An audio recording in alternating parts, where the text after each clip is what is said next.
Now that a Palm Beach County judge has released the sealed Jeffrey Epstein grand jury records, you may be wondering why the records were released after 18 years. Grand jury records are always secret to protect the defendant before charges are brought and to make the grand jurors feel secure. But in this case, finding out what led to Epstein's life sentence was of such high public importance, Florida legislators changed the law. Investigative reporter Terry Parker first told you about the push to unseal the documents 3 years ago, and she joins us now with an update. And Terry, the change in law started here in Palm Beach County. Tiffany, it did. The same county where Epstein abused dozens of girls but was given a slap on the wrist sentence. As I reported last night, those unsealed records show prosecutors treated the teen victim witnesses as the criminals, something we didn't know for sure until the records were unsealed.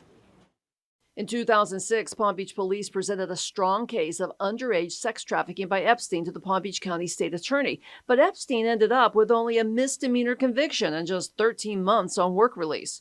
When Epstein was arrested again in 2019 on sex trafficking charges in New York, critics and the media began pushing to unseal the original grand jury records. So everybody wanted to know, since there were victims in this grand jury, how did he just be able to get this sweetheart deal and continue about his business? Palm Beach County Clerk of Courts Joe Abruzzo was named in a media lawsuit to unseal the record, but under the law, he had no authority to do so. So he reached out to local legislators to change the law, in Epstein's case only. I got together with some incredible members of the legislature, Representative Peggy Gossett-Simon and Senator Tina Polsky, who filed the bill that we crafted here in the office. We worked it through the legislative process, and it finally became law after 3 years. Judge Luis Delgado unsealed the records unexpectedly Monday, the first day the law went into effect.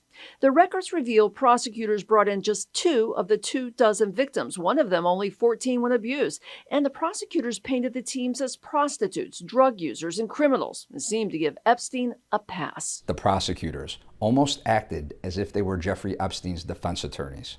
They discredited their witnesses, the underage girls, but the way that I read it, it clearly indicates that this was not proper what occurred, and obviously it allowed this monster to go free eventually and continue to do these heinous acts.